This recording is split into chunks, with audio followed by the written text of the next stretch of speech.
नमस्कार, मैं हूं रोहित खन्ना। आप देख रहे हैं नेशन स्पीक्स और नेशन स्पीक्स में हमारा खास कार्यक्रम to the point with Rohit Khanna. आज जिस राजनीतिक हस्ती से हम आपको मिलाने जा रहे हैं वो कहने को राजनीतिक हस्ती हैं, लेकिन वो सादगी की मिसाल है। हिमाचल प्रदेश में उनकी बात अक्सर तब छिड़ जाती है जब बात सादगी की होती है। जी हाँ, मैं प्रदेश के स्वास्थ्य मंत्री डॉक्टर राजीव सैजल की बात कर रहा हूँ, जो तीसरी बार विधायक बने हैं। बहुत इंपॉर्टेंट जिम्मेदारी उनके पास स्वास्थ्य मंत्री की, और वो भी तब आई जब कोविड टाइम्स था।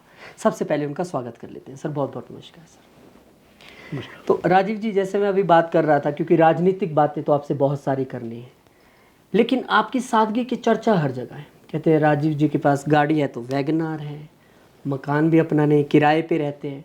तो जहाँ कोई एमसी बनने के बाद अपनी बड़ी कोठी खड़ी कर लेता है, आप तो 3 बार विधायक और स्वास्थ्य मंत्री, क्या कहेंगे आप?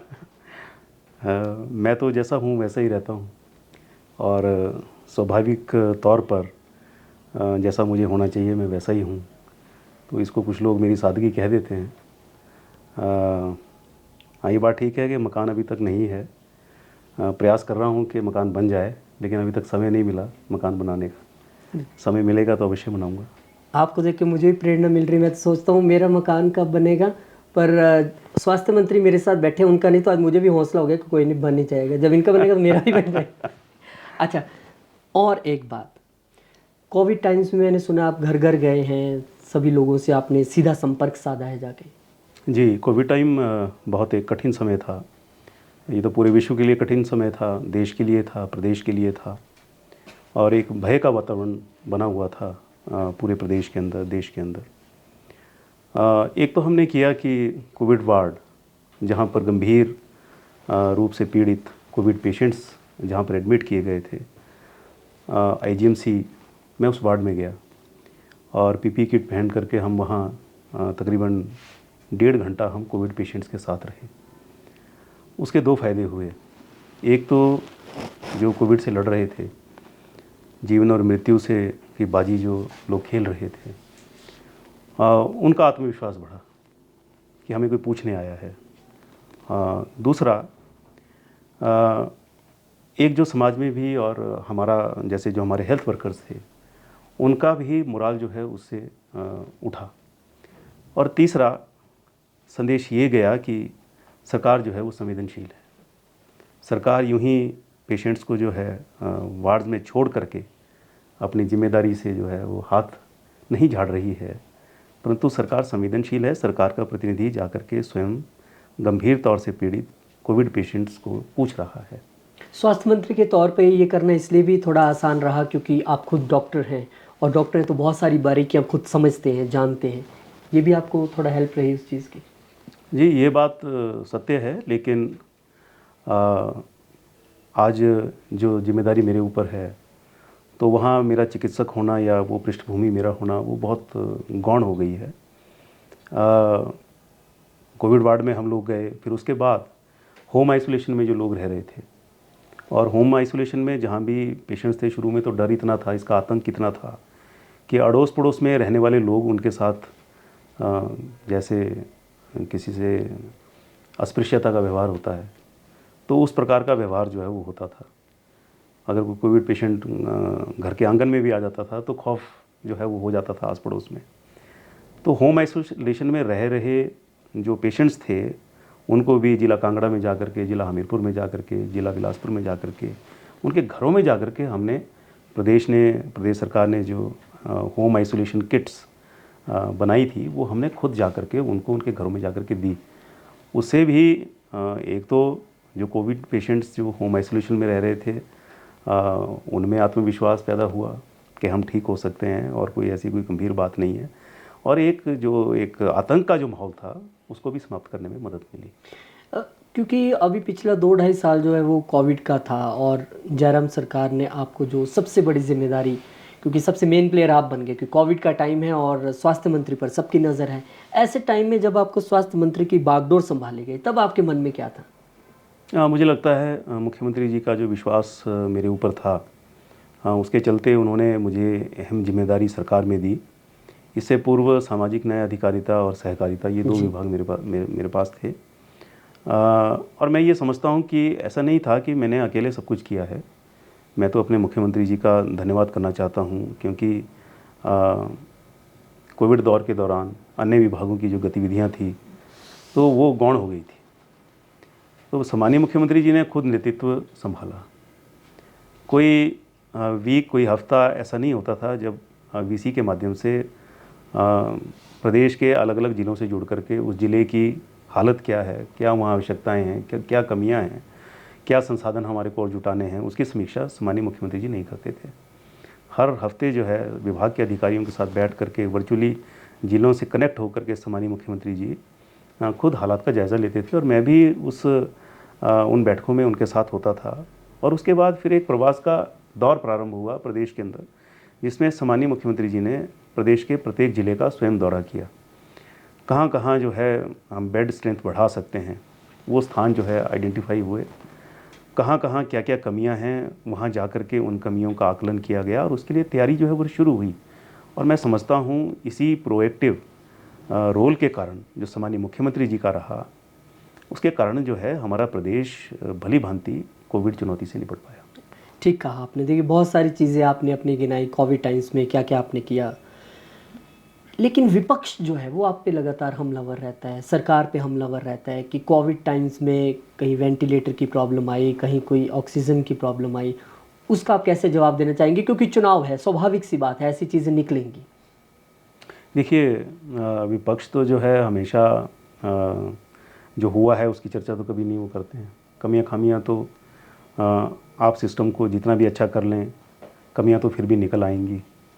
दुख का विषय यह है कि विपक्ष हमेशा जो नेगेटिव चीज़ें हैं उनको उठाते हैं, उसकी चर्चा करते हैं, जो हो गया है उसकी चर्चा नहीं करते। मैं ये समझता हूँ कि पूरे देश के अंदर अगर सबसे अच्छे हालात कहीं थे, कहीं लोगों को विश्वास था कि कहीं किसी प्रदेश में जा कर के हम लोग बच जाएंगे। देखिए कितने लोग आए हैं हिमाचल में वापस, जो हिमाचल के बाशिंदे थे, मूल रूप से हिमाचली हैं लेकिन अपने रोज़गार के लिए अन्य प्रदेशों में रह रहे हैं, वो वापस प्रदेश में आए। ऐसे 4.5-5 लाख संख्या है ऐसे लोगों की। वो इसलिए हिमाचल में आए कि उनको विश्वास था कि वहाँ पर व्यवस्थाएं जो हैं वो अच्छी हैं, और जब वो यहाँ आए तो उनको सब सुविधाएं मिली और उनका वो विश्वास जो था वो कायम रहा, और वो उनका विश्वास सच्चा था, अच्छा था। खुद प्रधानमंत्री आपकी और सीएम साहब की पीठ थपथपा के गए हैं कि वैक्सीनेशन का इतना बड़ा प्रोग्राम चला और हिमाचल सबसे आगे रहा, लेकिन उसके बावजूद विपक्ष को बहुत कमियां नज़र आती हैं स्वास्थ्य मंत्रालय में। उनको तो कमियां देखिए नज़र आएंगी ही, और मैं ये समझता हूँ मैं उनको भी दोषी नहीं ठहराता। जब हम विपक्ष में थे तब हमारा भी रोल जो है वो वैसा ही रहता था।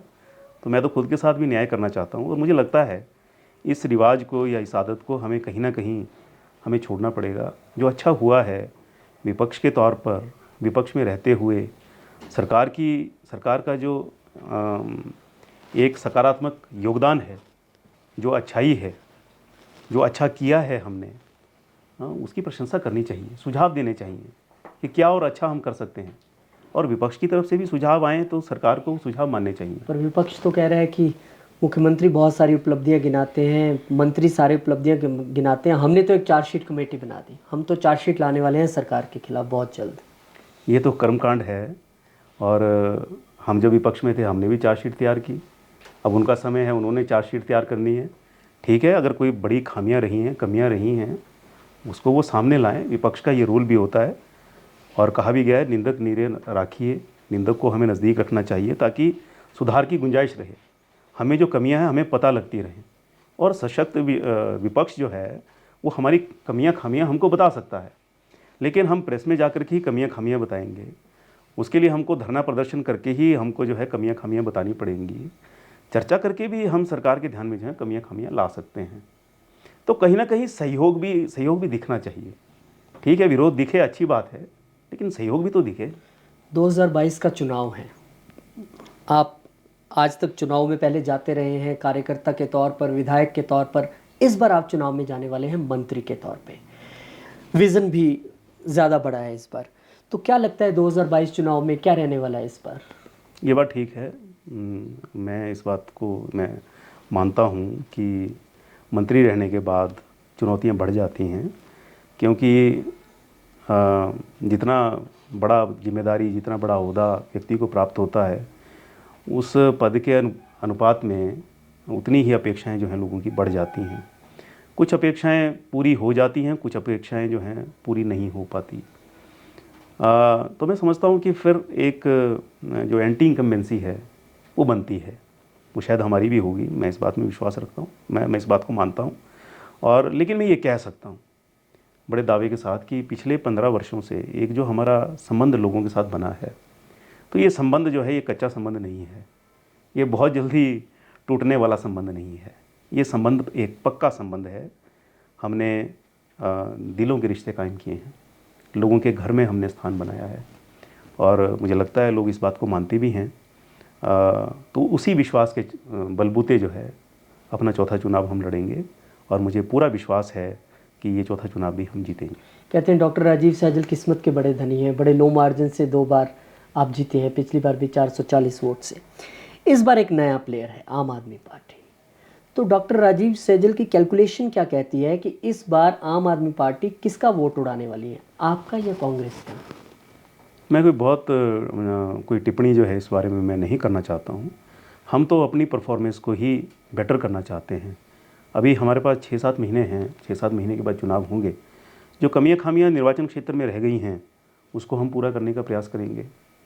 जो लोग कहीं थोड़ा सा हमसे अगर नाराज़ हैं उनको हम मनाने का प्रयास करेंगे। और ये तो समय बताएगा कि नई पार्टी जो है। लेकिन एक्सपर्ट्स ये कहते हैं, और आपकी कॉन्स्टिट्यूंसी के लोग ऐसा कहते हैं कि सहजल साहब को इस बार फ़ायदा होने वाला है कि अगर एंटी इनकम्बेंसी की वोट हुई तो वो आम आदमी पार्टी की तरफ चली जाएगी, क्योंकि पहले मार्जिन्स बड़े कम रहते हैं, तो बेनिफिट बीजेपी को होगा। हाँ, ये हो सकता है, क्योंकि आम आदमी पार्टी से जो लोग जुड़ रहे हैं हमारे निर्वाचन क्षेत्र के अंदर, तो वो कांग्रेस पृष्ठभूमि के लोग जो हैं इस पार्टी से जुड़ रहे हैं, जो वोट हमें नहीं मिलता है जी। हमारे संगठन से, हमारी पार्टी से एक भी व्यक्ति जो है अभी तक आम आदमी पार्टी में नहीं गया, तो हमारे लिए ये एक सुखद स्थिति है। आम आदमी पार्टी ने अभी एक प्रभारी जो है वो अपने चेंज किए हैं, और जो राज्यसभा एमपी हैं पाठक, जो कहा जाता है कि इनका ही दिमाग रहता है सभी चुनाव के पीछे कैसे जीतना है, उनको हिमाचल में अब ये पूरा उन्होंने प्रभार संभाला है। कैसे देखते हैं इसके बाद कि चुनौती और बढ़ जाएगी सत्ता पक्ष के लिए? मुझे ऐसा लगता है जितना भी बड़ा कोई वो एक्सपर्ट लगा दें उसका कोई नतीजा निकलने नहीं वाला है। हिमाचल की अगर आप राजनीतिक जो यहाँ का एक माहौल है उसके ऊपर अगर आप विचार करेंगे तो 2 पार्टियाँ यहाँ बूथ तक जो हैं मौजूद हैं, और दोनों पार्टियाँ सशक्त हैं। उसमें भारतीय जनता पार्टी है और कांग्रेस जो है, जो कि लंबे समय तक जिन्होंने शासन भी किया हिमाचल प्रदेश के ऊपर, लंबे समय जिनकी सरकार यहाँ पर रही है। तो मैं समझता हूँ 2 पार्टियों का आधार है, और किसी भी पार्टी को हिमाचल जैसे प्रदेश में आधार बनाना है तो उसको फिर बहुत लंबे समय तक काम करना पड़ेगा, कड़ी मेहनत करनी पड़ेगी। ये पहाड़ जो है इसको बड़ी आसानी से जीता जाना जो है ये संभव नहीं है। जितने पहाड़ दुर्गम हैं उतना ही दुर्गम जो है लोगों के दिलों को बदलना, लोगों के मन को बदलना, ये भी उतना ही दुर्गम है यहाँ। कांग्रेस पार्टी लगातार हमलावर है। वो कह रहे हैं बीजेपी इस बार मिशन रिपीट तो ज़रूर बोल रही है, लेकिन उनके मिशन रिपीट का आधार उत्तराखंड को मान रहे हैं कि उत्तराखंड में आज तक रिपीट नहीं होते, देखो वहाँ हो गए तो हम यहाँ भी हो जाएंगे। ये कोई आधार नहीं है। देखिए, सरकार की परफॉर्मेंस क्या रही है, सरकार ने क्या सब वर्गों को संतुष्ट करने का प्रयास किया है या नहीं किया है, कल्याणकारी योजनाएं सरकार ने कितनी चलाई हैं, ओवरऑल डेवलपमेंट जो है वो किस प्रकार से रही है, जो सरकार के मुखिया होते हैं उनकी छवि क्या है। तो मैं समझता हूँ कि इन सब बिंदुओं को लेकर के हमारा स्कोर जो है वो बहुत अच्छा है। नो डाउट आपकी और जयराम जी की तो शांता कुमार जी भी उस दिन तारीफ़ कर रहे थे। ईमानदारी के मामले में आपके जैसा कोई नहीं हो सकता, ऐसे कार्यकर्ता भी कहते हैं, लोग भी कहते हैं। लेकिन सवाल ये है कि जब पार्टी पर सवाल उठ जाए, जब सरकार पर सवाल उठ जाए, वो पेपर लीक मामला जो है इसे कांग्रेस बहुत ज़ोरों शोरों से उठा रही है, उसके विषय में क्या कहना है? वो कह रहे हैं कि सीबीआई जांच बोल तो दी है आपने, पर शुरू कब करवाएंगे? देखिए, मुझे ऐसा लगता है कि ये ज्वलंत मुद्दा है, लेकिन कई बार कुछ ऐसी घटनाएं हो जाती हैं और अचानक ऐसी कुछ घटनाएं हो जाती हैं, कहीं ना कहीं कोई कमी रहती है, खामी रहती है, जिसके कारण से कुछ इश्यूज़ जो हैं बन जाते हैं। लेकिन समय रहते इस बात का रहस्य उद्घाटन हुआ है। समय रहते जो है जो गड़बड़ी हुई थी उसका पता चल गया, और समय रहते सामान्य मुख्यमंत्री जी ने कार्रवाई के आदेश दिए। एग्ज़ाम रद्द हुए और जांच भी इसमें निश्चित तौर से इसमें जो है वो शुरू होगी। सीबीआई को जांच दी गई है।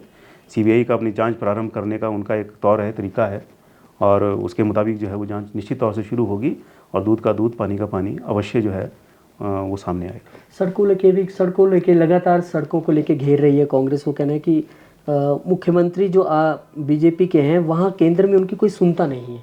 गडकरी जी कह रहे हैं मैंने तो फाइल आगे भेज दी, हुआ नहीं है, क्या करें, क्या करेंगे? ऐसा कोई कोऑर्डिनेशन की कमी है ऐसी कोई? देखिए, ठीक है ये बात। आप सड़कों की स्थिति की अगर हम बात करते हैं, आप मेरे निर्वाचन क्षेत्र के अंदर आप भी हैं, हो सकता है बहुत बड़ी सड़कें हम ना बना पाए हों, नई सड़कें, वैसे तो रिकॉर्ड सड़कें बनी हैं। सामान्य मुख्यमंत्री जी के कार्यकाल में विभाग जो है उन्हीं के पास है, तो एक्सपेंशन सड़कों का जो है अब तक के इतिहास में सबसे ज़्यादा जो है वो नई सड़कों का निर्माण हिमाचल प्रदेश के अंदर हुआ है। लेकिन जो एग्जिस्टिंग रोड्स हैं उनकी अगर आप स्थिति देखें तो बहुत अच्छी है। अगर आप मेरे निर्वाचन क्षेत्र का दौरा करेंगे तो आपको ये मालूम हो जाएगा। मेरे नेशनल हाईवेज ने जितने अनाउंस किए थे उनमें काम नहीं शुरू हो पाया। हाँ, कुछ गड़बड़ी रही है, कुछ उसमें तकनीकी कुछ खामियां रही हैं जिसके कारण से वो नहीं हो पाया है, और सरकार ने प्रयास किए हैं और प्रयास जो हैं वो जारी हैं। अच्छा, आप पार्टी के सीनियर लीडर हैं, सारी जानकारी आपको रहती है। अब आप सवाल का जवाब ना दें वो अलग बात है। पंजाब में हलचल मच गई, कांग्रेस के बड़े 5 नेता बीजेपी में चले गए। हिमाचल में भी ऐसी आहट सुन रहे हैं। क्या लगता है आपको कौन कौन आने वाला और कब तक? हाँ, संभावना इसकी बिल्कुल मुझे लगती है, और पार्टी की नीतियों से प्रभावित होकर के और देश के अंदर जिस प्रकार का वातावरण बन रहा है, प्रधानमंत्री नरेंद्र मोदी जी जिस प्रकार से पूरे देश के एक सशक्त नेता के रूप में उभरे हैं, न सिर्फ देश के सशक्त नेता के रूप में अपितु विश्व के भी एक मजबूत नेता के तौर पर उनकी छवि जिस प्रकार से उभरी है, और कांग्रेस जो है निरंतर जो है वो पतन की ओर जा रही है। लीडरशिप क्राइसिस जो है वो कांग्रेस में है, और लोग जो हैं, लोगों को स्थान चाहिए जिनके अंदर कुछ क्षमता है, काम करने की लगन है, जो समाज के लिए कुछ कंट्रीब्यूट करना चाहते हैं राजनीतिक क्षेत्र में रह करके। तो मुझे लगता है कांग्रेस के काफ़ी लोग जो हैं वो भारतीय जनता पार्टी में आने के इच्छुक होंगे, और जो पंजाब में हो रहा है, पूरे देश में अन्य स्थानों के ऊपर हो रहा है, वो यहाँ पर भी हो सकता है, इसमें कोई शक नहीं है। अच्छा, और अब सबसे बड़ी बात कि चुनाव बिल्कुल नज़दीक आ चुके हैं। भारतीय जनता पार्टी तैयारी भी कर रही है, रैलीज भी हो रही है, लेकिन कांग्रेस का कहना है कि आप सरकारी पैसे से रैलियां करवाते हैं, वो पैसा आप इतना वेस्ट कर रहे हैं। पहले ही हम 60-70 हज़ार करोड़ के कर्जे में जा रहे हैं, तो सरकार रेवेन्यू के बारे में तो सोचती नहीं है, एक्सपेंडिचर और करी जा रही है, और वो भी रैलियों पे। ऐसा नहीं है। देखिए, किस प्रकार से हमारा हिमाचल जो है वो आत्मनिर्भर हो सकता है, और रेवेन्यू जनरेशन जो है किस प्रकार से इसको हम बढ़ा सकते हैं। इंडस्ट्री की एक्सपेंशन के लिए सामान्य मुख्यमंत्री जी का इनिशिएटिव था, और उन्होंने इन्वेस्टर्स मीट के माध्यम से सरकार का ये प्रयास रहा है, और ये सामान्य मुख्यमंत्री जी का, श्री जयराम ठाकुर जी का इनिशिएटिव था। पूरे विश्व से इन्वेस्टर्स को उन्होंने हिमाचल में आमंत्रित किया और उन्हें प्रेरित किया कि वो यहाँ आकर के अपने उद्योग धंधे स्थापित करें। सामान्य प्रधानमंत्री जी का भी उस मीट में जो है वो आना हुआ था, और मुझे लगता है कि प्रधानमंत्री जी का आना एक बहुत बड़ा प्रोत्साहन का एक कारण था, और काफ़ी लोगों ने उसमें विश्वास व्यक्त करते हुए अपने यूनिट्स जो है यहाँ लगाने का उन्होंने जो है संकल्प किया है, और कुछ जो हैं वो ग्राउंड पर आ भी गए। दूसरा, पर्यटन की दृष्टि से हिमाचल प्रदेश किस प्रकार से आगे बढ़ सकता है, बहुत स्कोप है, बहुत गुंजाइश है यहाँ पर पर्यटन की दृष्टि से हिमाचल को आगे बढ़ाने की। उससे रेवेन्यू जनरेशन भी होगा, और जो नौजवान हैं, बेरोजगार नौजवान, पढ़े लिखे नौजवान, उनको किस प्रकार टूरिज़्म की अलग अलग गतिविधियों में शामिल करके रोज़गार सृजन भी हिमाचल प्रदेश के अंदर हो सकता है। तो इसको लेकर के भी सामान्य मुख्यमंत्री जी का जो विज़न है वो बड़ा स्पष्ट है, और इसके लिए काफ़ी काम जो है वो हुआ है। तो काफ़ी नए प्रयोग जो हैं सामान्य मुख्यमंत्री जी ने किए हैं, और मुझे लगता है नए प्रयोगों की दृष्टि से ये उनका कार्यकाल जो है एक यादगार कार्यकाल है। नई योजनाओं की दृष्टि से भी उनका कार्यकाल जो है यादगार कार्यकाल जो है वो रहेगा, क्योंकि 97 न्यू इनिशिएटिव्स जो है सरकार के, नई योजनाएं जो हैं सरकार की, वो अमल में आई हैं जिनका लोगों को सीधा जो है वो फ़ायदा मिला। लेकिन कांग्रेस का ये कहना है कि प्रधानमंत्री आए 3 बार और दे के कुछ नहीं गए, ऐसी कुछ अनाउंसमेंट नहीं हुई जिससे हिमाचल को थोड़ी राहत मिल पाती।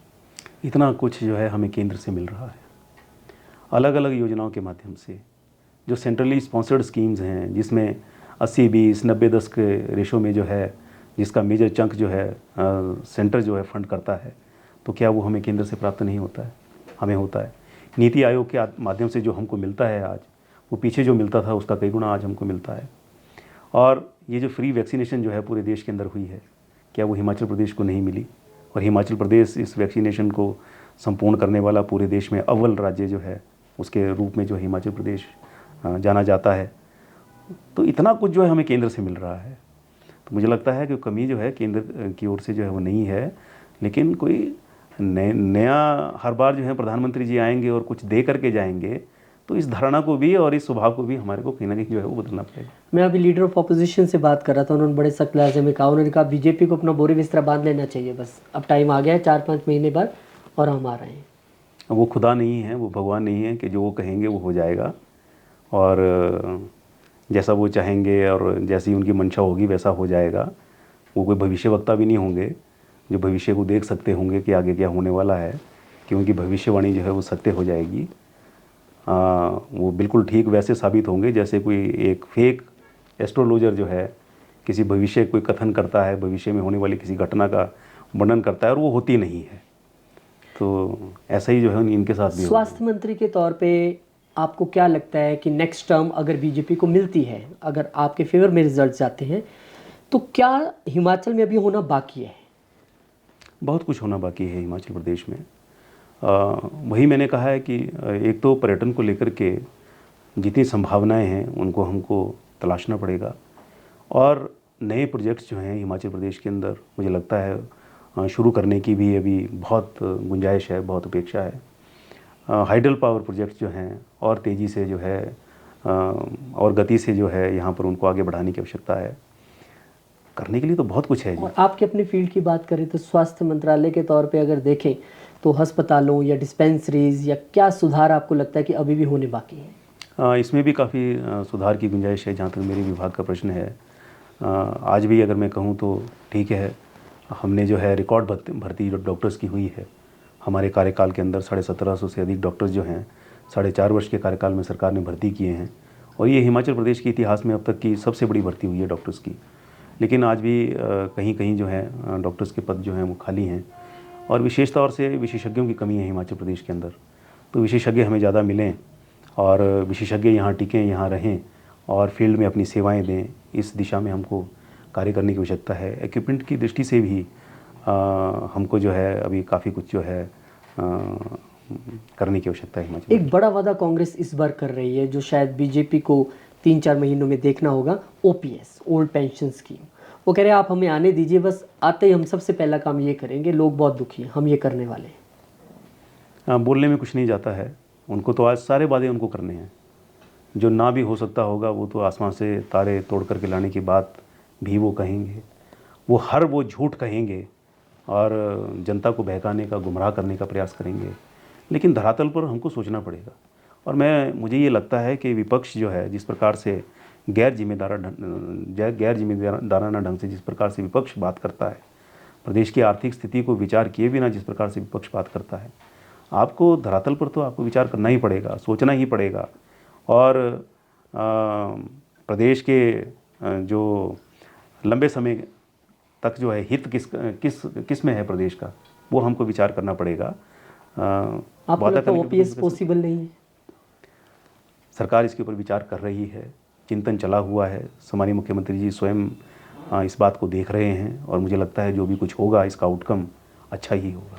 चलिए, बहुत सारी मैंने राजनीतिक सवाल आपसे पूछ लिए और इस बीच मुझे भूख भी लग रही है, और मैं समोसा जो आपने मुझे खिलाना है वो भी खाना है। और मैं देखना चाहता हूँ कि मंत्री जब अपने तौर पे सीधे बिना कोई सिक्योरिटी लिए मार्केट जाते हैं, जनता के बीच जाते हैं, वो दृश्य जो है वो बहुत कम देखने को मिलता है। हम वहीं देखेंगे। अब चलें सर।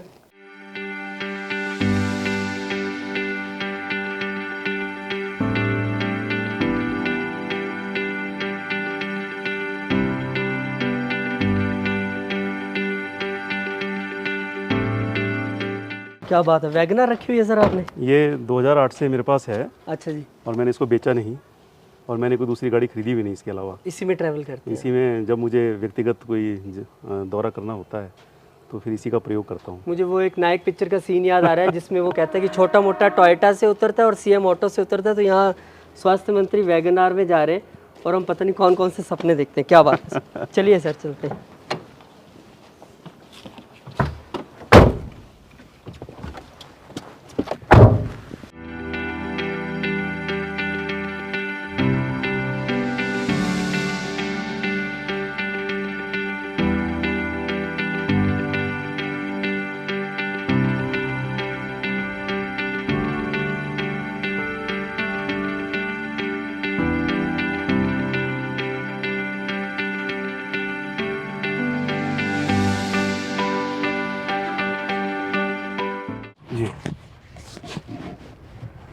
ये गाड़ी भी एक विश्वसनीय साथी की तरह है मेरे। आज कितने साल हो गए सर आपके पास ये 2008 से है जी, और 2008 इसकी रेगुलर सर्विस में करवाता हूँ। अच्छा जी। बहुत अच्छी हालत में है गाड़ी अभी भी। तो जब स्वास्थ्य मंत्री के तौर पे पहले की बात और है कि आप कभी भी निकल गए चले गए, लेकिन अब जब आप ऐसे जाते हैं जी आम लोगों के बीच में, क्या पहली बात तो ये कि लोगों को हैरानी होती है, अरे यार स्वास्थ्य मंत्री बिना सिक्योरिटी के बिना कहाँ घूम रहे हैं ये। हाँ, होती होगी, और लोगों को अच्छा भी लगता है कि अपनी पुरानी गाड़ी में चले हुए हैं, और लोग टिप्पणी भी करते हैं कि बहुत अच्छा लगा आपको देख करके इसी गाड़ी में। और कई बार बड़ी गाड़ियों के कारण से छवि भी जो है ना खराब होने का अंदेशा जो है वो रहता है। मैं वो बता रहे थे कि आप तो पायलट भी यूज नहीं करते हैं जब कहीं जाते हैं, जी जी जी। उसका क्या रीजन है? जिला में तो पायलट हमने यूज़ नहीं की, निर्वाचन क्षेत्र में तो कभी भी नहीं की, अच्छा जी। और रेयरली मुझे लगता है बहुत कम जो है पायलट ने यूज़ की है, मैं अवॉइड करता हूँ। अच्छा जी। हाँ जी, मतलब ताम झाम में कोई विश्वास नहीं है आपका? कम विश्वास है जी। कम विश्वास है। जी। बहुत बढ़िया, अच्छा लग रहा है मुझे तो। मतलब बहुत सारी स्टेट्स में घूमा हूँ और बीइंग ए जर्नलिस्ट बहुत सारी जगह गया हूँ, जी लेकिन ये तो बात सच है, जो सादगी मुझे देखने को मिल रही है आपके साथ, ये तो वाकई। उन्हें लग रहा है कि चुनावी मोड में है तो कहीं ना कहीं बहुत बिजी होंगे और बड़े तामझाम के साथ चल रहे होंगे, हाँ जी। पर आज हमने आपको अच्छा समोसा यहाँ का बढ़िया है सर। जी।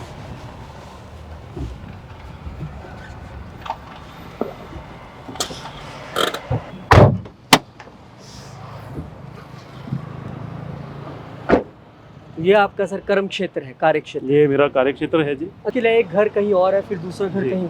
कैंपेनिंग बहुत टफ है जी, पहाड़ी क्षेत्र ज़्यादा है, हाँ जी हाँ जी। और तकरीबन चुनाव के दिनों में 35 से 40 किलोमीटर पैदल चलना होता है। बहुत मुश्किल रहता है। अपने भाई साहब हैं, अच्छा, इन्हीं के मकान में मैं रहता हूँ जी। अच्छा हाँ जी, और जब विपक्ष में थे तो यहीं बैठते थे, चाय यहीं पीते थे सब बैठ करके। अच्छा जी। हाँ जी। तो अच्छा आप हैं मालिक और ये किराएदार है? नहीं। भाई हैं जी हमारे। सुबह कई बार नाश्ता भी जो है इन्हीं के घर से मेरा जो है सुबह आ जाता है। अच्छा, आपके समोसे का भी सर ने जिक्र किया था, मैंने कहा चलो समोसा खा लेते हैं। हाँ जी। आओ भाई साहब।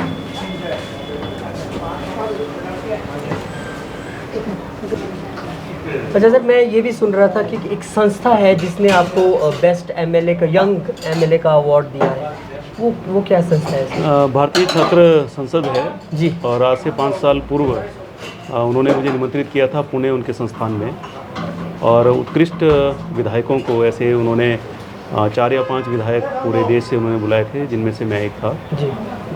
तो वहाँ हम गए थे पुणे में, और पूरे देश से छात्र जो हैं उस कार्यक्रम में आए होते हैं। तकरीबन 30-40 हज़ार छात्र जुटते हैं उस कार्यक्रम में पूरे देश से, और वो कार्यक्रम मुझे लगता है कि युवाओं को प्रेरणा देने के लिए कि राजनीति जो है ये कोई बुरा क्षेत्र नहीं है, जैसी छवि बन गई है राजनीतिक क्षेत्र की, और राजनीति में सब लोग जो हैं बुरे नहीं हैं। इस बात को लेकर के युवाओं में राजनीतिक क्षेत्र की छवि ठीक रहे जी। और युवा लोग आगे आना चाहिए इस क्षेत्र में, जी। उस उद्देश्य से उस कार्यक्रम का आयोजन हुआ। अच्छा, एक बात और है, आप हैं डॉक्टर, चले गए राजनीति में, और पसंद आपको म्यूज़िक है, मैंने सुना आप हारमोनियम बड़ा अच्छा बजाते हैं और भजन वगैरह बड़े अच्छे गाते हैं। जी जी, मुझे शौक़ है जी, और संगीत प्रेमी हूँ मैं, सुनना भी अच्छा लगता है, और सुनने से ही फिर खुद बजाने की और गाने की जो है वो मुझे प्रेरणा जो है वो जगी। इतने व्यस्त शेड्यूल में कहीं मौका मिल पाता है अपने लिए? हाँ, कई बार जब शाम को कभी जल्दी घर पहुँच जाता हूँ तो फिर हारमोनियम निकाल लेता हूँ और कोशिश करता हूँ कुछ उस पर बजाने की।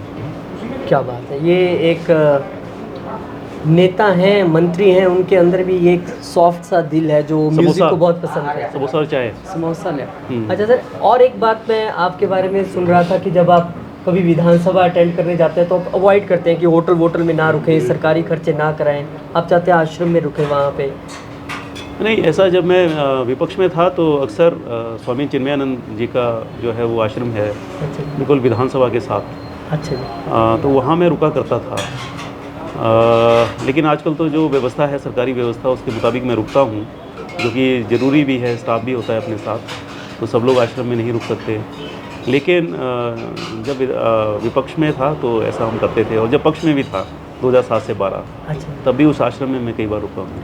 और ये भी कहते हैं लोग आपके कॉन्स्टिट्यूएंसी के कि धार्मिक बहुत है, आप मंदिर में आपका बड़ा मन लगता है, धर्म कर्म में बहुत मन लगता है, तो नहीं। ये चीज़ें मैनेज हो पाती हैं साथ हाँ, साथ ये में ठीक पॉलिटिक्स के? है, योग में थोड़ा मेरी रुचि है।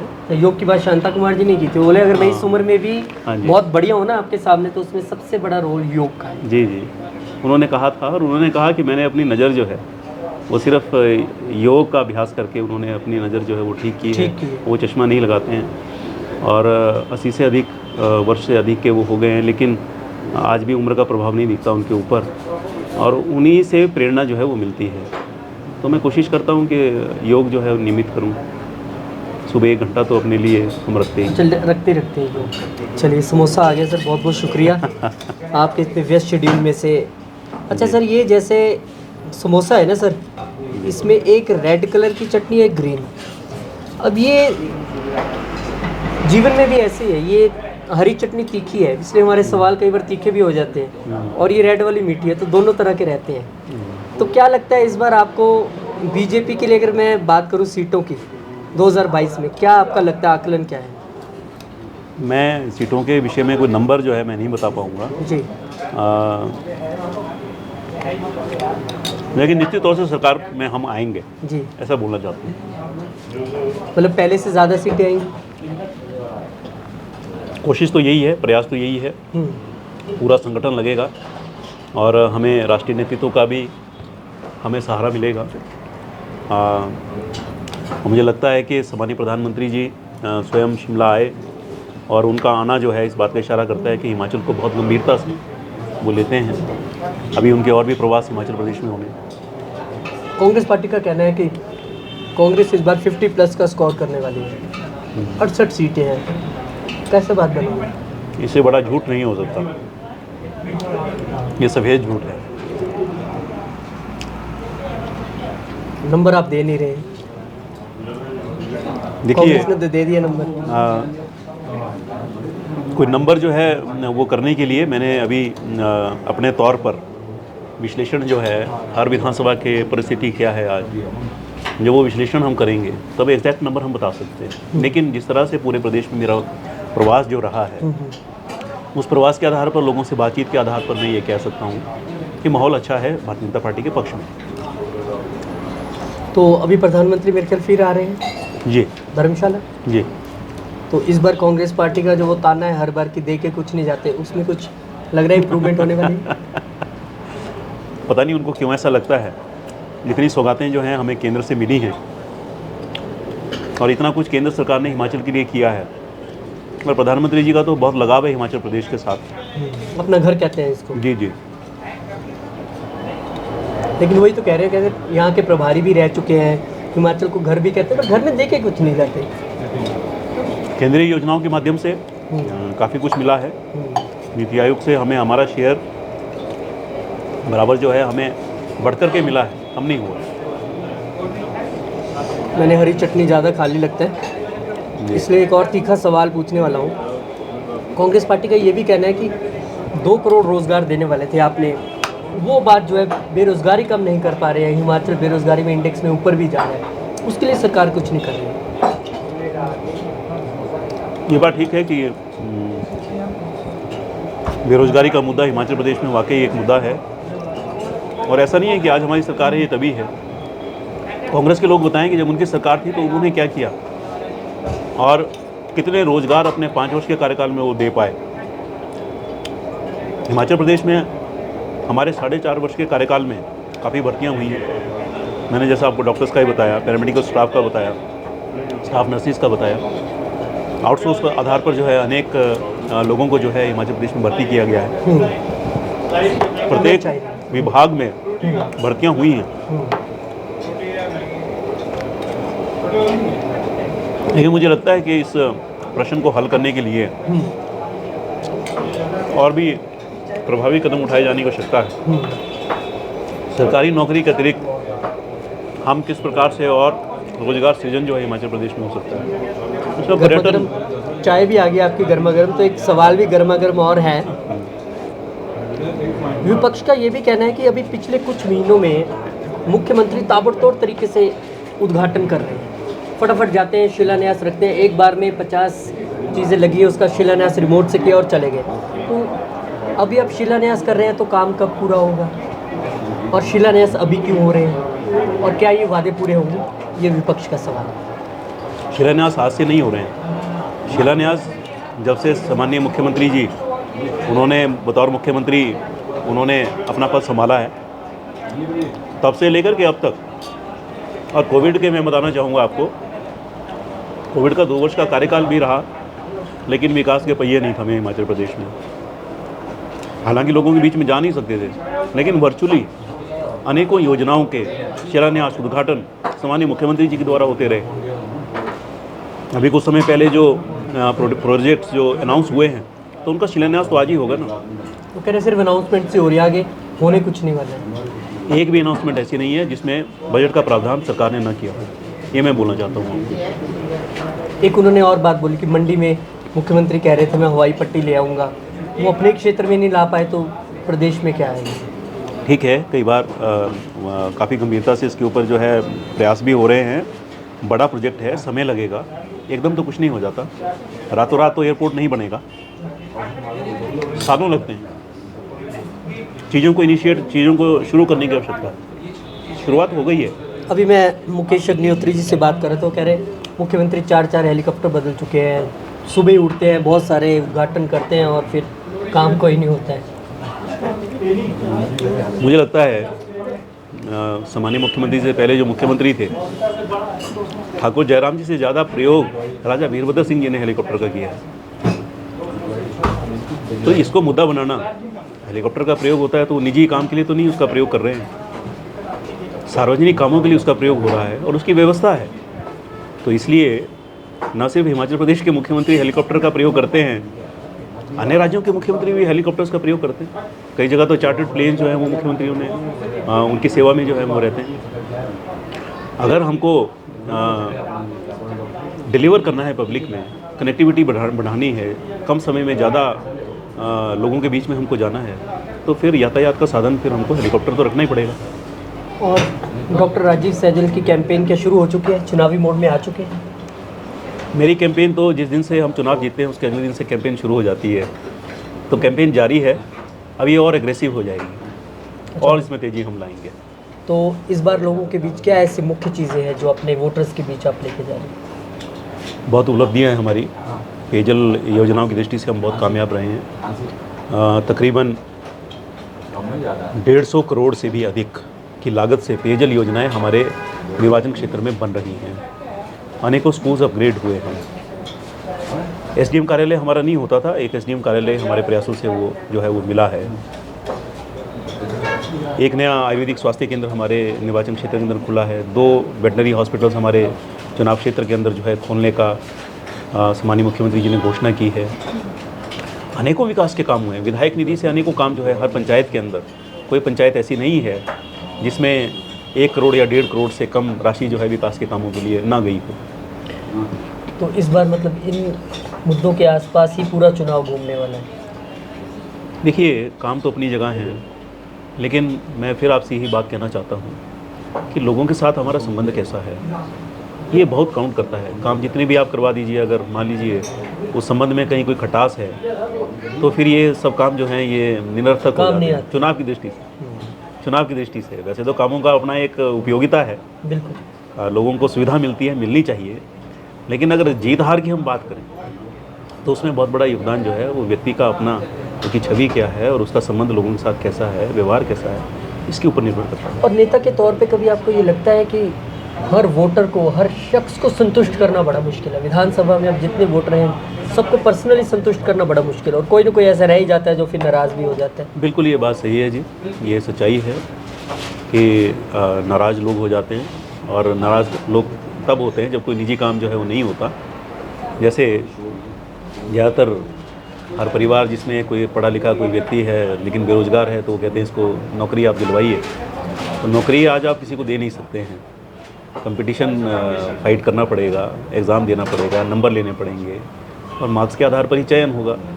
हिमाचल प्रदेश में सारी चीज़ें बड़ी पारदर्शिता से होती हैं। लोग एक्सपेक्ट करते हैं कि नेताजी के पास बस चिट्ठी लेके जाएंगे तो फिर ये पुरानी धारणा बनी हुई है क्योंकि कांग्रेस के लोग इस प्रकार की गड़बड़ियाँ जो हैं वो किया करते थे।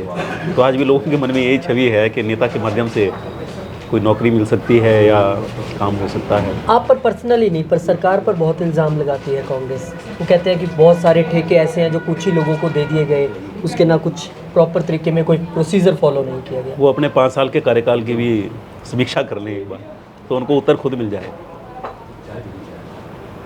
ठीक है, राजनीतिक जो पार्टी जो सत्ता में होती है, फिर लोगों की जो पार्टी से जुड़े हुए लोगों की भी जो है वो अपेक्षाएं जो हैं पार्टी से होती हैं, लेकिन सही ढंग से और सही रास्ते से वो अपेक्षाएं पूरी हों।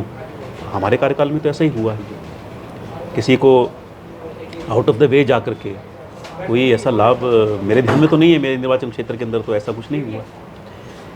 चलिए, बहुत अच्छी चर्चा आपसे रही और सबसे अच्छी बात रही कि आपने जो उस फेमस समोसे का जिक्र ऑफ द रिकॉर्ड किया था वो मैंने ऑन द रिकॉर्ड खा लिया।